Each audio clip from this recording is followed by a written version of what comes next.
Vocês estão felizes hoje? Ou estão cansados ou mais felizes? Como é que tá? Legal. A Bíblia diz que na presença do Senhor há abundância de alegria. E eu estava ali adorando a Deus e eu fui tomado por uma alegria, comecei a rir. Né? E se alguém assim passa e esse cara está rindo sozinho, esse cara está maluco, né?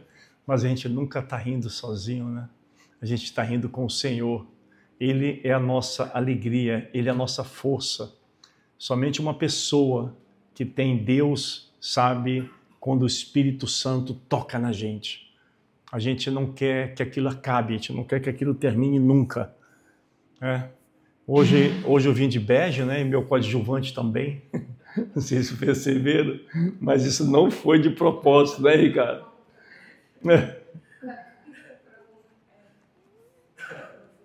Não, eu não sou coadjuvante ainda, mas já você. Não, a gente estava dizendo assim, cara, só falta agora o Cadu vir de bege e branco. Porque aí digo, isso aí já é Jesuscidência, né? Coincidência é uma coisa, Jesuscidência é muito maior, né? Gostou? Rapaz, eu gastei tanto tempo para escolher essa roupa. Mas vamos à mensagem de hoje. Sabe, irmãos, na minha caminhada com Deus, eu pude ver uma coisa muito clara na Bíblia.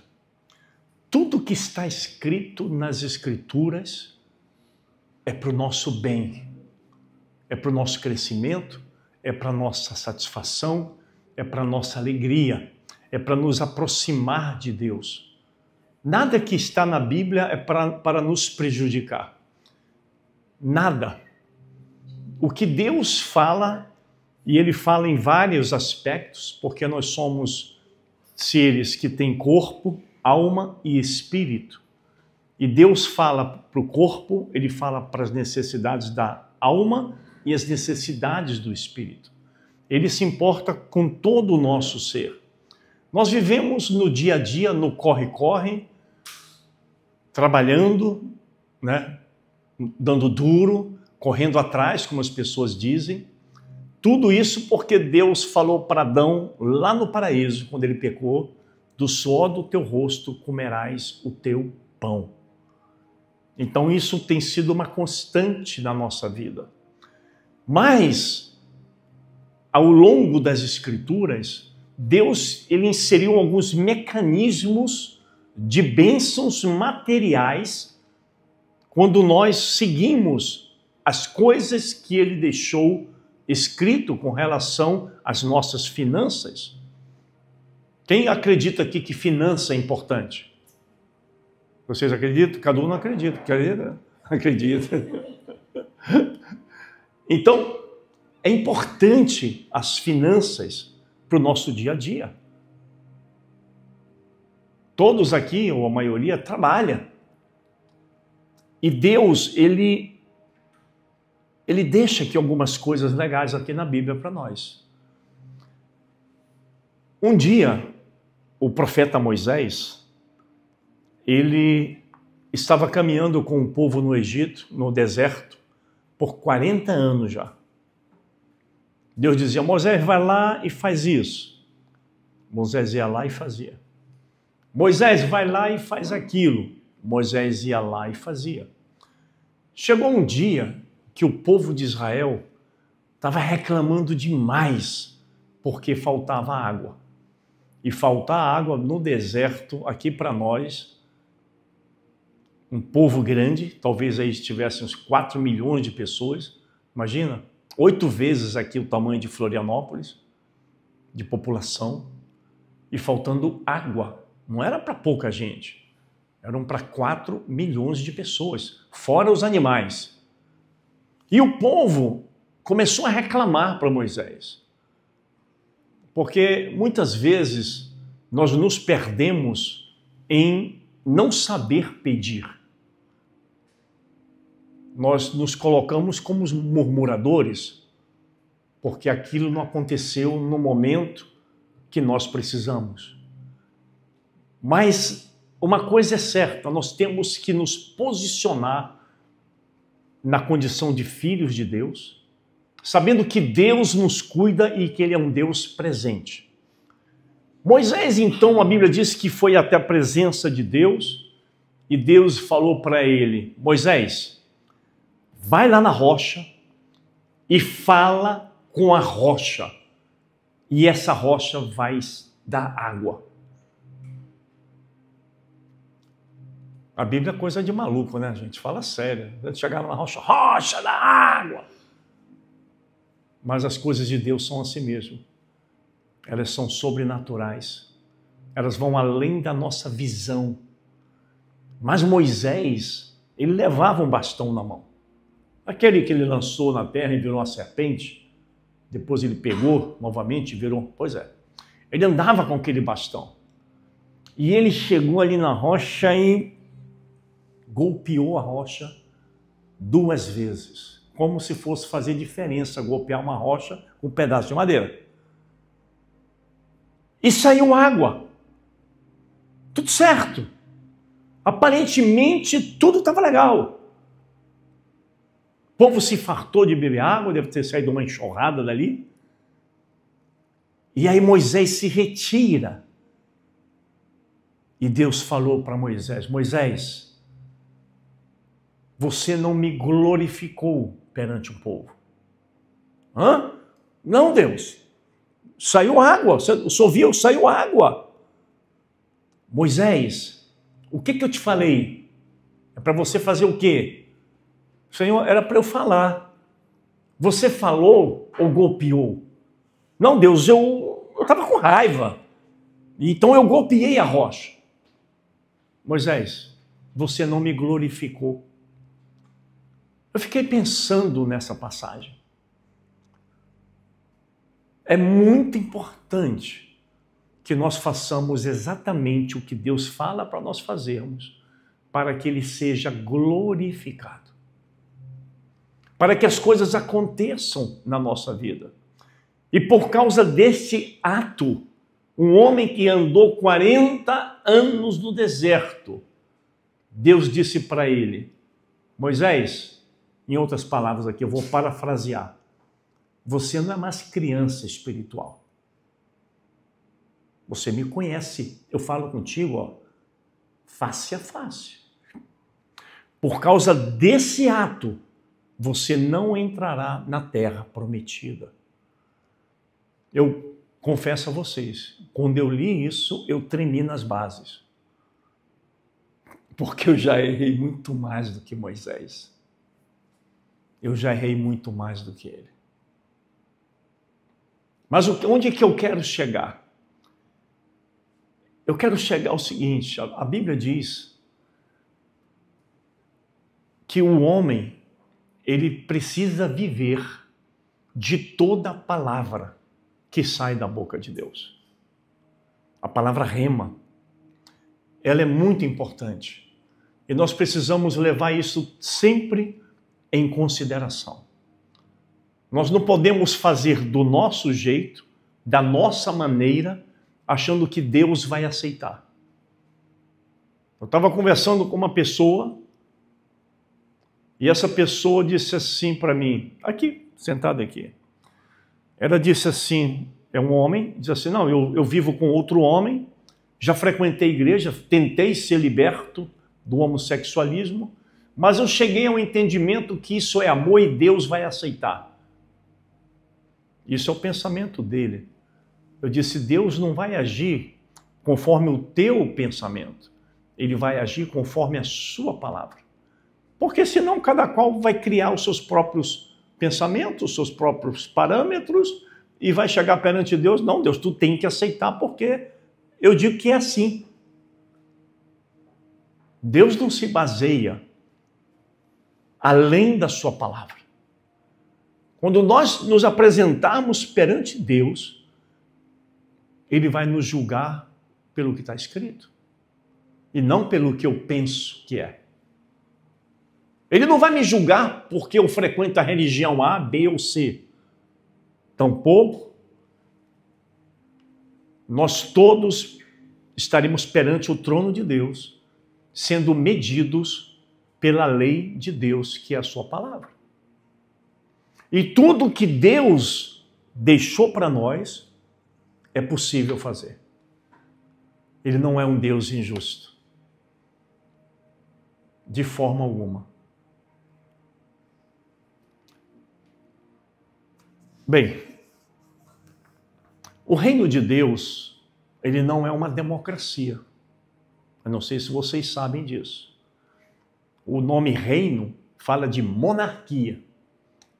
Democracia, as pessoas são livres para fazerem o que querem. Mas na monarquia, tem que fazer aquilo que o rei determina que deve ser feito. A gente vê muito isso quando lê a Bíblia. As palavras dos reis não caíam por terra. Ele escreveu ali, tem que se cumprir. Não pode voltar atrás. Nós, seres convertidos ao cristianismo, fomos chamados para também reinar, para sermos reis e também sacerdotes. O sacerdote, ele vai servir perante Deus. Ele vai reinar baseado no que está escrito. Ele vai reinar baseado nos parâmetros de Deus, para que ele possa manifestar diante de Deus, diante dos homens, a verdade do nosso rei.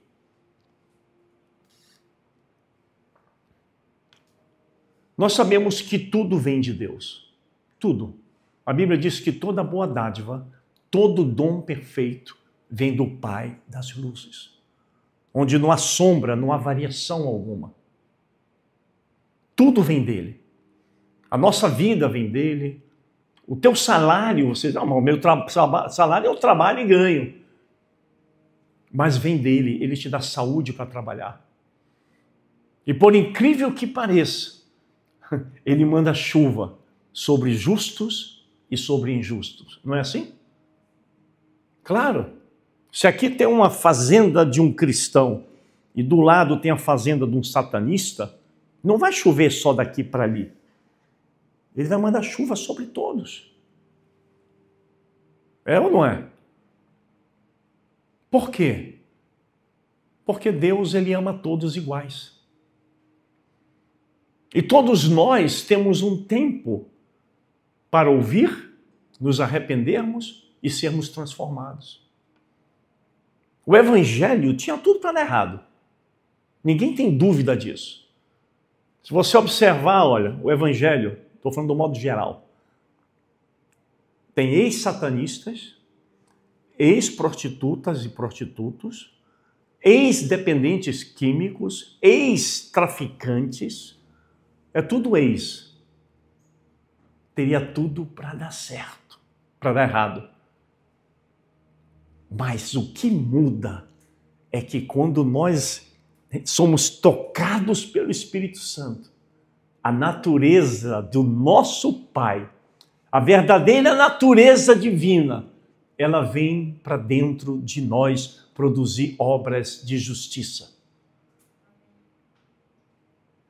Um pastor que andava comigo por muito tempo, cuidou da casa do oleiro, ele era lá da Vila Cruzeiro, no Rio Grande do Sul. Quem já ouviu falar da Vila Cruzeiro?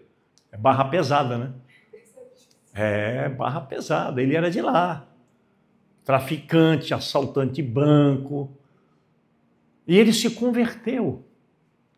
Ele que era bravo, qualquer coisa puxava a arma. Agora é um cordeiro. Porque aquela velha natureza o deixou. Ele se permitiu ser transformado pelo Espírito Santo. Provérbios 8, de 17 a 21. Amo os que me amam, e quem me procura me encontra. Comigo estão riquezas e honra, prosperidade e justiça duradouras. O meu fruto é melhor do que o ouro puro.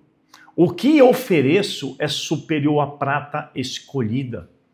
Ando pelo caminho da justiça, pelas veredas do juízo, concedendo riqueza aos que me amam e encho os seus tesouros.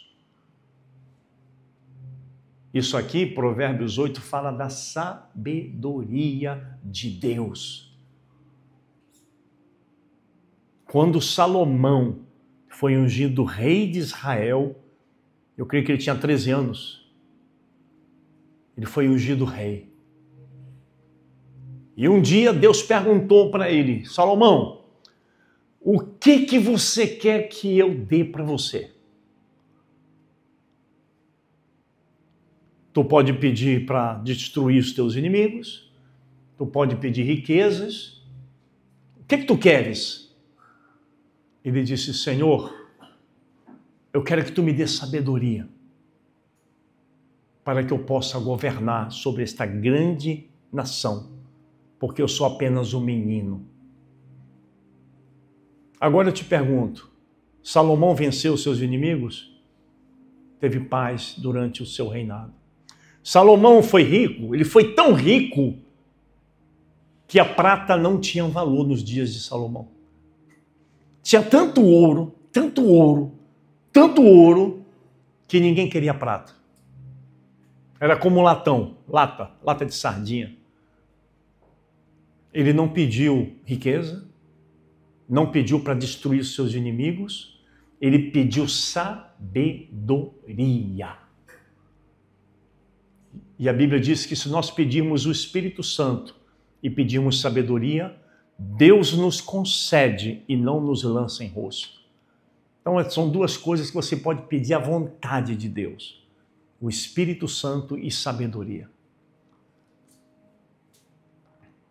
Nós sabemos que, e temos ensinado isso aqui, que quando existe honra numa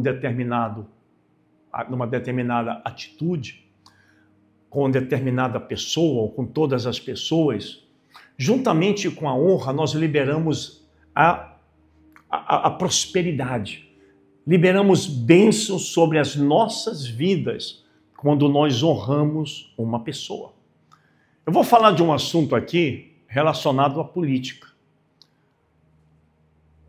Geralmente os cristãos criticam muito o governo de esquerda, tanto no Brasil como no exterior.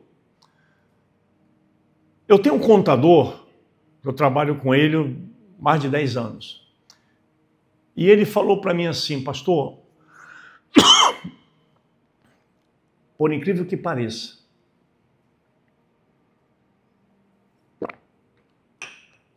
eu observei entre os meus clientes, isso tanto do Bolsonaro como do Lula. Quando o Bolsonaro era governador, era presidente, alguns clientes dele de esquerda criticavam o Bolsonaro. E esses clientes praticamente não conseguiram ganhar dinheiro. Não foram bem. E aí ele viu que no governo Lula, os que criticavam duramente o governo Lula, não é difícil fazer isso, estavam se dando mal também. Aí você pergunta, mas o que tem isso a ver com a Bíblia? A Bíblia diz para nós honrarmos os nossos governantes. Não para criticar. Eu vou falar para vocês, eu critiquei muito. Estou sendo trabalhado nisso, porque nós somos críticos.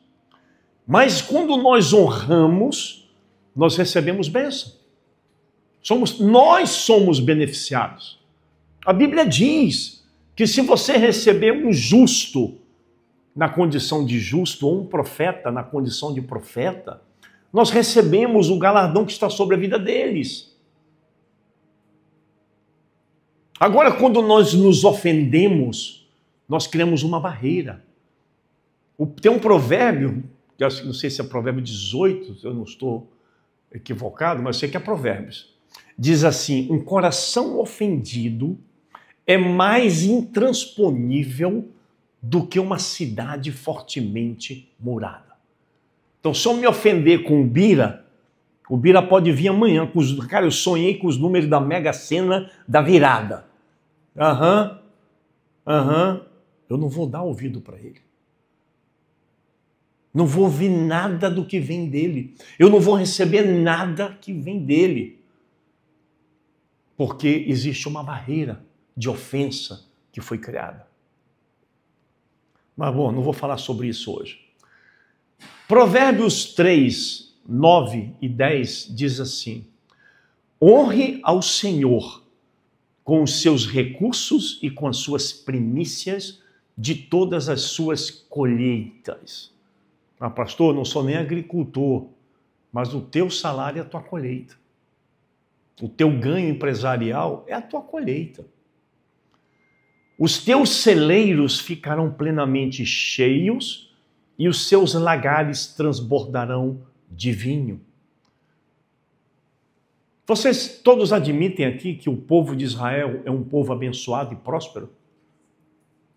Israel é uma nação do tamanho do Sergipe aqui no Brasil, pequenininha. Tu espirrar de um lado, o cara ouve lá do outro. Cercado por nações inimigas, guerreando em 7 frentes de batalha, e os caras não conseguem destruir Israel. E não falta dinheiro para armamentos, para contratar soldados, desenvolver tecnologias. Eles são abençoados. Você sabia que Abraão foi o primeiro homem na Bíblia que entregou dízimo? E ninguém pediu.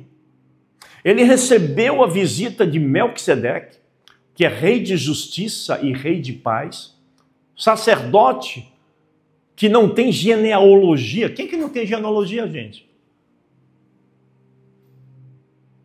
Ele não era da terra. Abraão lavou os pés de Melquisedeque. Abraão entregou a Santa Ceia para ele. Ele disse que deu pão e vinho. Abraão entrega o dízimo a Melquisedeque de tudo que tinha. E sabe quando ele recebe o filho dele? Depois que ele é dizimista. Depois que ele foi dizimista, ele recebeu o filho Isaque. Ele não recebeu antes. A Bíblia diz que o maior abençoa o menor.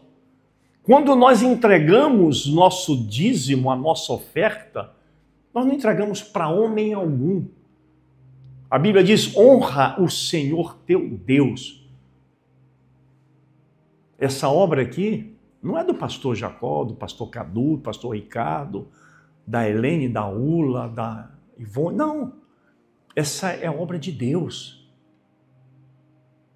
Não é minha. As ovelhas não são do pastor Jacó. O pastor só cuida. Todos nós, inclusive eu, sou ovelha. Sou cuidado por Deus.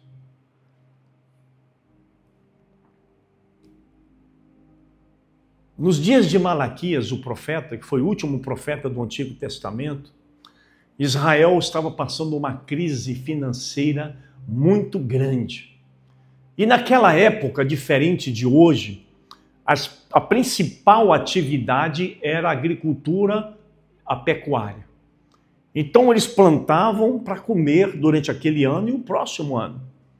E a coisa estava difícil naqueles dias em Israel. E Deus começa o livro de Malaquias dizendo assim: vocês não estão me honrando. Se eu sou Deus, onde está a minha honra?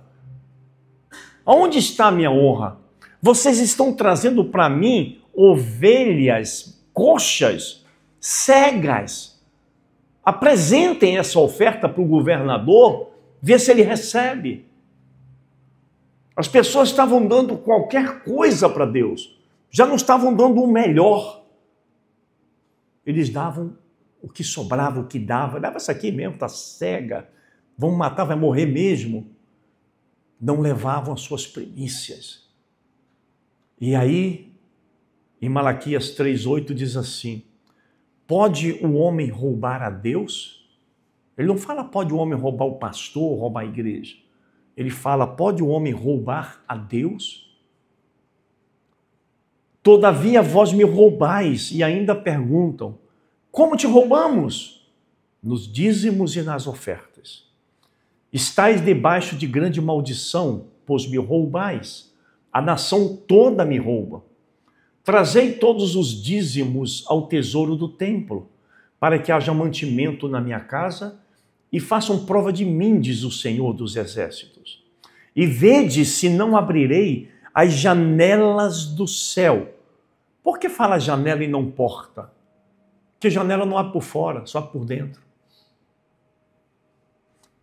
Eu vou abrir as janelas do céu e derramarei sobre vós tantas bênçãos que não conseguireis guardá-las.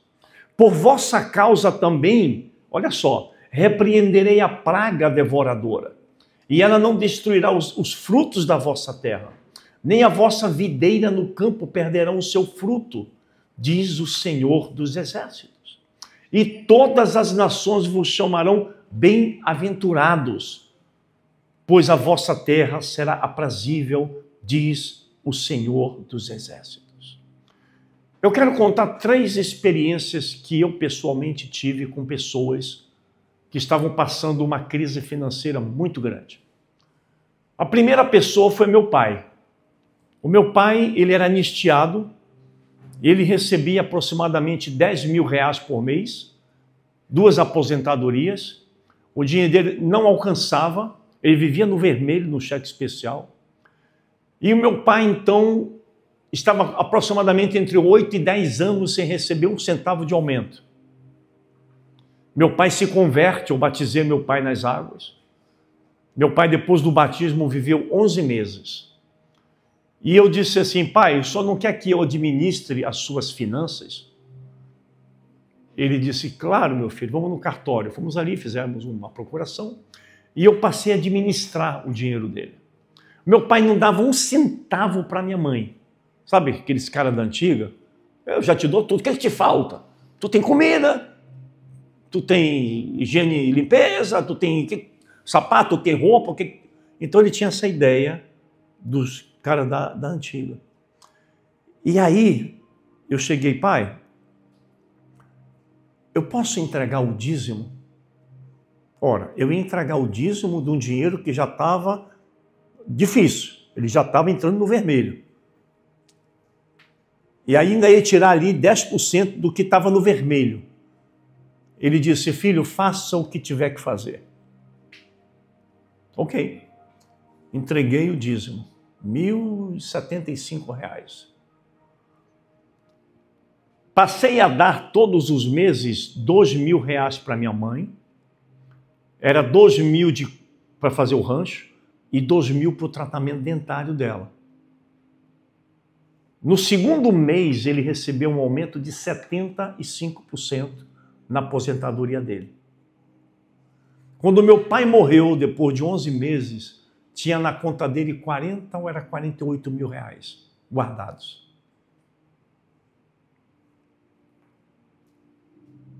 Esse foi o primeiro caso. Isso aconteceu dentro da minha casa. O segundo caso foi um jogador de futebol, ele não é conhecido no Brasil. Ele foi jovem para a Europa, jogou na Espanha, jogou na Itália, ganhou muito dinheiro, cristão, sempre frequentou a igreja durante 17 anos da vida dele. E um dia ele apareceu no Castelo Forte com a esposa e um bebezinho de colo. E aí ele foi ali, começou a frequentar e disse, pastor, eu queria ter um particular contigo. Eu disse, beleza, vai lá em casa, te recebo lá. E ele sentou aqui, começamos a conversar, e ele me contou a catástrofe financeira que aconteceu na vida dele. Ele veio com muito dinheiro do exterior, casado, não com aquela mulher, com outra mulher, que a minha mulher deixou ele. E ele resolveu comprar 3 fábricas de calçados no Rio Grande do Sul. E ele começou a exportar para a Argentina toda a produção de sapato. Estava indo bem. Eu não sei se vocês lembram que houve uma suspensão de exportação de sapato do Brasil para a Argentina. Quem está lembrado disso? A Thaís se lembra. Fechou as fronteiras. A Argentina disse, não importamos mais sapatos do Brasil porque está acabando com o nosso mercado. Ele faliu Ele tinha 1.000 funcionários, todos foram para a Justiça do Trabalho, limparam as contas dele, a mulher pediu o divórcio e levou ao único apartamento que eles tinham em São Paulo. E ele então começou a trabalhar, fazendo programas aqui de esporte, aqui na RBS. Ele disse, pastor, eu tenho ali os meus patrocinadores e eles estão querendo deixar de patrocinar o programa. Mas eu vivo disso, pastor. Eu vivo disso. Eu não sei, eu estou desesperado. Então eu fiz a pergunta para ele. Você é dizimista? Ele disse, eu nunca dei o dízimo. Em 17 anos ele nunca deu dízimo. E tudo que ele ganhou de 17 anos, ele perdeu numa tacada. Até a mulher. Aí eu falei assim, cara, ainda tem jeito. Tem, pastor, tem. Vamos fazer o seguinte, vamos orar, você vai pedir perdão a Deus pela sua infidelidade. E a partir de hoje, tudo que você ganhar, seja fiel a Deus. Se você está no castelo, dizime lá. Se você for para outra igreja, dizime lá. Mas seja fiel a Deus. Isso é algo entre você e Deus, não é entre você e a igreja. Você está mostrando para Deus que o teu coração é de Deus, não é do teu dinheiro. Tu não é escravo do teu dinheiro, tu é patrão dele. Tá bom? Beleza? Fechado? Tá. Ele saiu daqui, encontrei com ele lá no Rio Vermelho, numa pousada. Estava lá, não sei o que eu fui fazer lá, estava com um amigo, encontrei com ele, dei um abraço nele e disse assim, pô, tu tá de carro novo, cara? Pastor, você não sabe o que aconteceu. Porque ele logo em seguida saiu da igreja, foi para outra igreja. Ele disse, tá, então me conta o que é que aconteceu. Depois daquele dia, pastor, os patrocinadores que iam sair dobraram a oferta. Aumentaram o valor do patrocínio. Nós mudamos a configuração do programa, eles gostaram e apostaram o dobro que pagavam antes. Está vendo essa pousada aqui de 120 quartos? Sim, eu sou sócio de 20% sem entrar com um centavo. O pessoal de fora pediu para eu procurar uma pousada para comprar. Eu encontrei para eles e eles querem que eu fique com 20% de graça para administrar a pousada. E eu fiz a pergunta para ele de novo. E você tem sido fiel a Deus? Ele disse, sim, eu tenho sido fiel. A minha filha, advogada em São Paulo, em Manaus. Estava difícil a coisa para ela. Difícil. E ela é cristã desde do útero da mãe. E eu cheguei na casa dela ali em Manaus, eu vi todo aquele aperreio financeiro. E eu disse assim, filha, o que está acontecendo? Ah, pai, os meus clientes não estão pagando, pai, eu não consigo cliente, e não sei o quê, blá, blá, blá. Aí eu falei assim, filha, você tem sido fiel nos dízimos, nas ofertas? Papai, não dá, né, papai? Não tem como. Como que eu vou ser fiel se eu não estou ganhando nem o suficiente para pagar minhas contas? Eu disse, vai piorar. Você conhece a verdade. Vai piorar. Deus não vai te deixar passar fome. Mas tu quer viver assim ou tu quer viver em glória, em abundância? Ora a Deus, pede perdão e conserta. A vida dela mudou da água para o vinho. Comprou até um apartamento agora para ela. Eu vivia lá de aluguel. Está de aluguel ainda, mas já comprou apartamento, eu vou entregar o ano que vem. Mudou. É assim que Deus trabalha. Nós precisamos glorificar a Deus. Porque você vem, de repente você tem tudo isso aqui para trás sem bênção. Porque quando nós dizimamos, nós estamos dizendo para Deus, Deus, obrigado por tudo que você me deu. E eu estou te repassando, Senhor, o que você me pediu para dar. Isso não é obrigação, gente. Isso é honra. Dízimo, oferta, não é obrigação.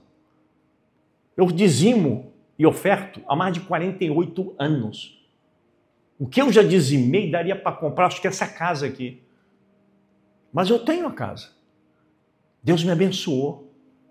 Deus, Ele quer nos abençoar não só espiritualmente. Ele quer nos abençoar também financeiramente. Eu vejo na igreja pessoas pobres que ganham salário mínimo, sendo fiéis. E eu vejo pessoas abundantes que não são fiéis. Uma coisa que eu acho legal do dízimo. Se eu entregar um dízimo de 100 mil reais e a outra pessoa entregar um dízimo de 100 reais, quem deu mais? Todo mundo vai dizer, o senhor deu. Eu só dei 10% e ela só deu 10%. Ninguém deu mais perante Deus. Um dia Jesus estava observando as pessoas ofertarem lá no templo de Salomão. Todo mundo ali jogando sacos de dinheiro no gasofilácio. Plá! Chegou uma viúva com 2 moedinhas e largou ali. Jesus disse, ela deu mais do que todos vocês aqui. Que é isso, Jesus? Essa mulher deu, sei lá, 2 pãezinhos. O cara deu uma manada de vaca. Como ela deu mais? Ela deu daquilo que vai fazer falta para ela.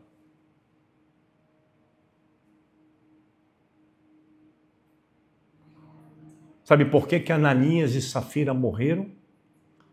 Ananias e Safira, para quem não sabe, nos dias da igreja primitiva, que o Espírito Santo desceu sobre a terra, as pessoas vendiam suas propriedades. Os apóstolos não pediam que eles fizessem isso. Era uma iniciativa deles. Porque alguns crentes estavam passando necessidade, então eles queriam ajudar. E eu lá vendia um terreno, vendia uma casa, chegava com os apóstolos, está aqui o dinheiro da venda da propriedade. Ananias e Safira fizeram a mesma coisa, mas na hora de entregar, eles se combinaram para diminuir o valor da venda, para dizer para o apóstolo Pedro que em vez de vender por 100, venderam por 70, um exemplo. Aí o Ananias chegou e disse, está aqui, olha, vendi lá a propriedade, está aqui o dinheiro. Aí Pedro olhou para ele e disse assim, cara, por que tu deixou Satanás fazer isso contigo? Colocar isso no teu coração. Tu vendeu propriedade por 100, tá dizendo que é 70. Como é que tu vem mentir para o Espírito Santo? O cara, pum, caiu morto ali. E a mulher ficou viúva durante 3 horas só. Porque ela chegou com a mesma mentira, caiu morta também. O problema de Ananias e Safira é que eles entraram numa fila que eles não podiam entrar, que era a fila do tudo para Deus.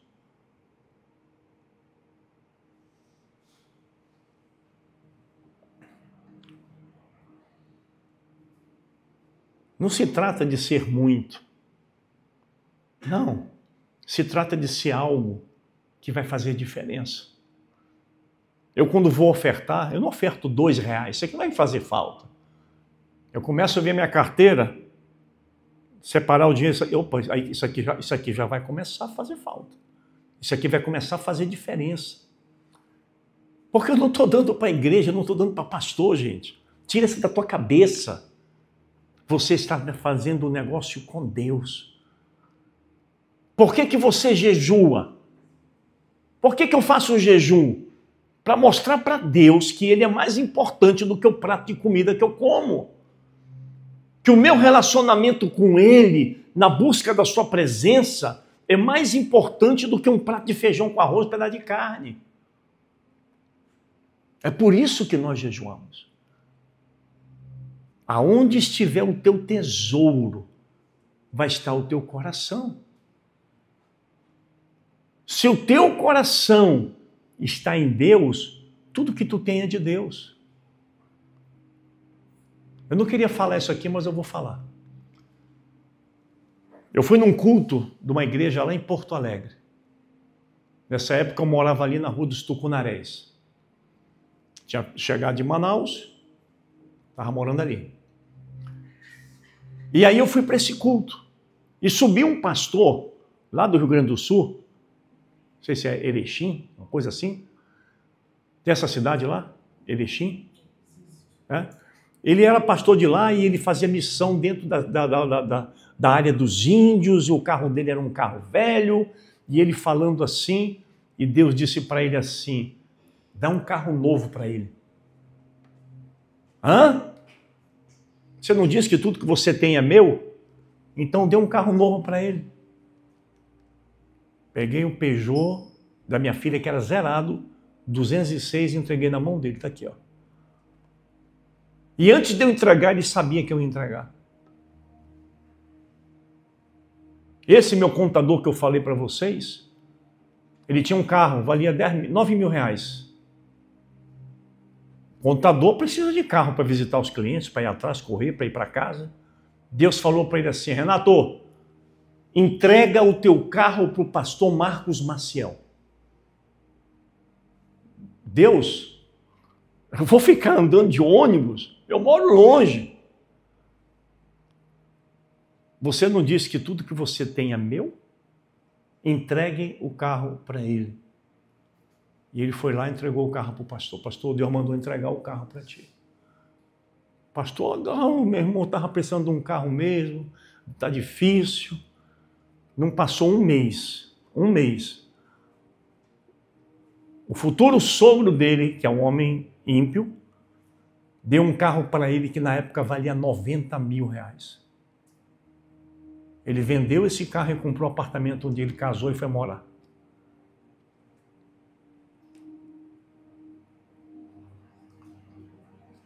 Se no nosso coração não está 100% no Senhor, ama o Senhor teu Deus de todo o teu coração.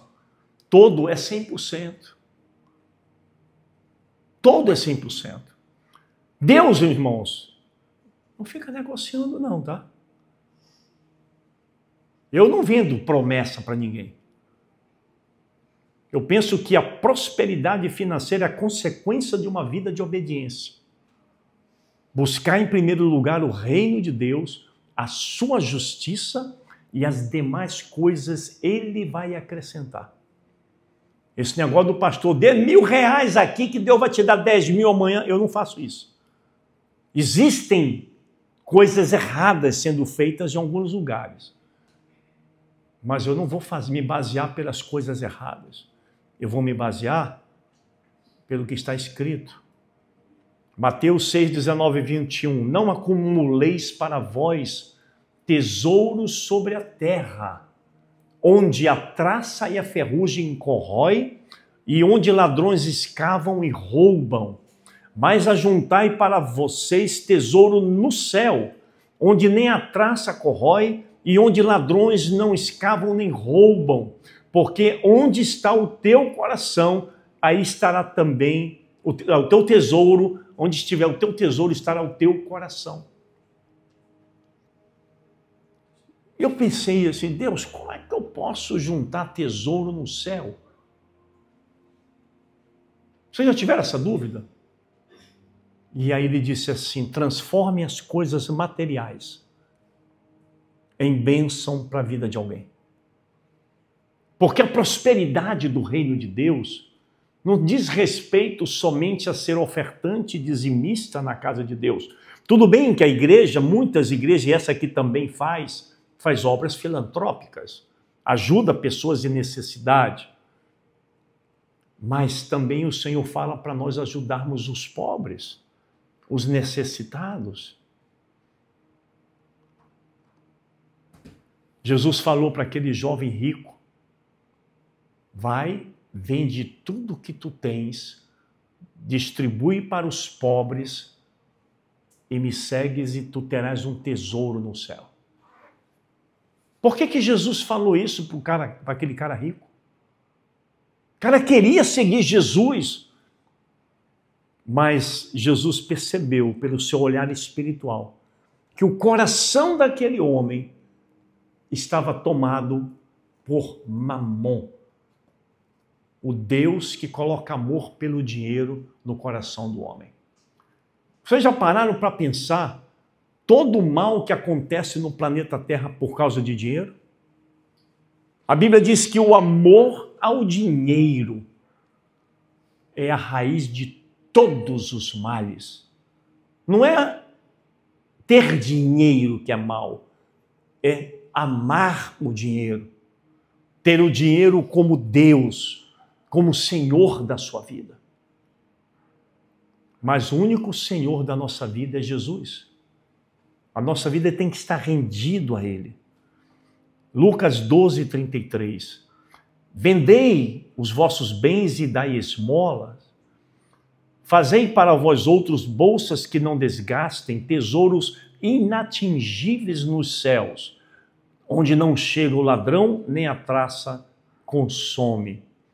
Eu estava pesquisando no Google sobre doações para entidades nos Estados Unidos. Eu fiquei abismado a quantidade de dinheiro que o americano e as empresas americanas doam para instituições de caridade. Em 2018, eles doaram 430 bilhões de dólares. Os americanos, eles financiam missões nos exteriores, eles financiam construções de igrejas na África. O meu filho Israel, ele é economista, e ele leu alguns livros de economia, e ele disse: pai, olha só, todos os caras ricos, eles designam 20% do lucro deles para ajudar as pessoas necessitadas. E eles contam que quanto mais eles dão, mais a riqueza deles aumentam, porque Deus abençoa eles. A generosidade libera generosidade. A bondade libera bondade no mundo espiritual. É essa mensagem que nós estamos mandando no mundo espiritual. Eu não sou apegado a dinheiro. Não. Eu simplesmente faço aquilo que Deus direciona o meu coração para fazer. Porque quem comanda o meu coração é o Espírito Santo. Então eu vou fazer conforme Ele me direcionar para fazer. 2 Coríntios 9:9 está escrito: distribuiu, deu aos pobres, a sua justiça permanece para sempre. Quando nós ajudamos os pobres, esse ato de justiça permanece para sempre perante Deus. Havia nos dias de Pentecoste um homem chamado Cornélio, que a Bíblia diz que ele era romano, ele era um centurião romano, ele era um cara bom pra caramba. E aí a Bíblia diz que ele dava esmola para os pobres, ajudava. Um dia chegou um anjo dentro da casa dele e falou com ele: Cornélio, as tuas orações e as tuas esmolas chegaram perante Deus. Você tem que mandar chamar Pedro lá, e deu o endereço dele lá. Vai chamar. E diga para ele vir aqui. E Pedro veio, e eles receberam Jesus, receberam o Espírito Santo e foram batizados. Olha só, gente, a bondade daquele homem moveu o coração de Deus. A nossa bondade move o coração de Deus. Eu vi uma cena que me deixou bem intrigado. O cara se fez de mendigo e foi para a rua. E aí ele chegou com pessoas transeuntes ali e pedia ajuda e ninguém ajudava ele. E aí um outro que estava com ele foi e deu uma pizza para o outro mendigo. A pizza devia ter acho que umas 3 fatias numa caixa. E aí ele se aproxima daquele mendigo, como mendigo, e disse assim: cara, eu estou com fome, me dá aí um pedaço? Aquele mendigo destacou ali um pedaço, entregou para ele. Eu disse: por que aquele mendigo deu um pedaço da sua pizza? Porque 3 fatias não é muito para um homem, para aquele outro homem mendigo. Primeiro, ele sabe o que é passar necessidade. Segundo, ele sabe que ao ser bom com aquele homem, ele vai colher mais bênçãos. Ele sabe, ele vive isso. Nós precisamos viver o melhor de Deus das nossas finanças. Nós não podemos trabalhar e esperar que o inimigo venha e nos destrua nossas finanças. A gente perder tudo como esse jogador de futebol perdeu. 1000 processos na justiça trabalhista. E quem tem empresa sabe que um processo é complicado. Imagina 1000 processos. Perdeu a esposa, perdeu tudo. Mas Deus conseguiu mudar o entendimento dele e ele ser abençoado por Deus. Para finalizar, 2 Coríntios 9, de 10 a 12, fala sobre ofertas e fala oferta como semente. A nossa oferta que a gente dá é uma semente. Eu estava num congresso com o Danduque e ele disse assim, gente, nós já pagamos todas as contas do congresso, as passagens, tudo, hospedagem. Não falta dinheiro, nós não precisamos de dinheiro, mas nós queremos abençoar a tua vida. Queremos que você oferte e que você dê nome para a sua oferta. Se você precisa de um carro, diz, Senhor, eu estou lançando uma semente para o meu carro. Eu estou lançando uma semente para a minha casa própria. Eu estou lançando uma semente, Senhor, para eu viajar para os Estados Unidos. Então dê nome para a semente. Eu tenho uma hortazinha ali atrás. Quando eu vou plantar alface, eu pego semente de alface. Alface vai produzir alface. O natural explica o espiritual. Então, se eu estou dando para Deus e Deus é espírito, estou dizendo, Deus, eu quero ofertar aqui, ó. Então você vai depositar e o mundo espiritual vai se mover a teu favor. Faz um experimento com Deus. Ele chama vocês, a mim, para um desafio. Ele disse, venham e provem, façam prova de mim, diz o Senhor. Porque é tão difícil para a mente humana meter a mão no bolso e entregar 10% do que ele ganha. Depois de tirar os impostos, claro. Tem que dar César, no caso para Lula, o que é do Lula. Depois para Deus, o que é de Deus. Tirar aquele dinheiro e entregar ali. Isso é um ato de fé. É um ato de honra. Quem me conhece sabe. Eu passei 7 anos de um deserto financeiro. 7. Eu não podia comer nem o que eu queria comer. Primeira coisa que eu tirava era o dízimo. Minha mulher testemunha. Primeira coisa, o dízimo de Deus. Às vezes o mês fechava assim de sobrar centavos, mas Deus nunca deixou faltar. Nunca deixou faltar. Quando eu saí de Manaus, chamei meu contador e disse para ele assim, eu quero que você levante tudo que a empresa tem de patrimônio, de estoque, de material e dinheiro em banco. Tudo você levanta. Na época ele levantou. Aí eu chamei minha esposa e disse, eu quero dizimar de novo e ofertar o mesmo tanto antes de sair de Manaus. E nós demos, não vou falar o valor é bem alto, mas nós ofertamos, dizimamos e ofertamos o mesmo valor. Ou seja, 20% do meu patrimônio líquido eu entreguei nas mãos de Deus. Eu senti isso no meu coração e Deus confirmou no coração dela. O meu coração pertence a Jesus. O diabo não vai colocar isso aqui não. Mamon não vai mandar em mim.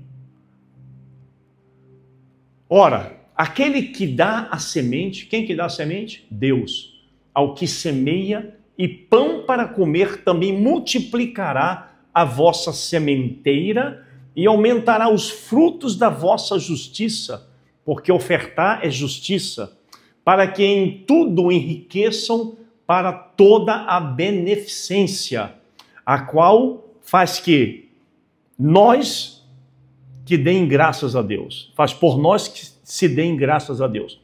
Porque a administração desse serviço não se supre as necessidades dos santos, mas também redunda em muitas graças que se dão a Deus. Então, oferta é gratidão, oferta é honra, oferta é ato de justiça. Então, quando você ofertar para esses missionários, você não está ofertando para eles. Você está ofertando para o reino de Deus. Quando você dizima para o reino de Deus. Já passei do horário. Lá no livro de Hebreus, capítulo 7, ele fala ali de 3 sacerdócios que houveram sobre a terra. Melquisedeque, que eu já falei, que Abraão deu dízimo. O segundo sacerdócio foi o de Arão, que também recebeu dízimo. E o terceiro é o de Jesus Cristo, que é a segunda ordem do primeiro, que é Melquisedeque. Os 3 receberam dízimo. Inclusive Paulo, que para mim foi Paulo que escreveu Hebreus, ele diz assim, que Moisés nunca falou que viria um sacerdócio da tribo de Judá, porque o nosso Senhor procede de lá. E ele diz também que Levi, que é aquele que recebe dízimos no sacerdócio levita, entregou o dízimo quando ainda estava no seu bisavô Abraão. Ou seja, ele já era abençoado sem ter nascido. Então, quando você dizima, você está abençoando suas gerações futuras, porque o dízimo é geracional. O povo de Israel está recebendo bênção de Abraão até hoje, de Jacó até hoje, porque no mundo espiritual não tem o ontem e o amanhã, tem o sempre. Lá é eternidade. Então, o que você deu hoje, daqui a 1000 anos, está no mesmo lugar na eternidade. Aquilo ali, o seu dízimo, a sua oferta, ajudou a abrir a porta de uma igreja, que uma alma que vale mais do que o mundo inteiro entrou ali, entregou sua vida a Jesus, foi batizado, andou nos caminhos de Deus e já evangelizou outro, e assim o reino de Deus vai se movendo. Essas cadeiras, esse som, microfone, tudo foi comprado com dízimos. Tudo foi comprado com dízimos e ofertas. E assim a gente vai levando o reino, trazendo conforto para a igreja. E se você estiver passando necessidade, a igreja tem obrigação de ajudar. É assim que funciona, nós somos uma família. Quando o teu familiar está passando necessidade, você não vai lá e ajuda? Pois é, nós somos a família de Deus. Esse dinheiro não é para o pastor esbanjar, comprar relógios de grife de 20, 50 mil dólares, comprar camisa de 12 mil dólares, não. Negativo. Esse dinheiro é para crescimento do reino, para ajudar necessitados. Vamos ficar de pé. Então, o que eu posso dizer para você essa noite, conserte a sua vida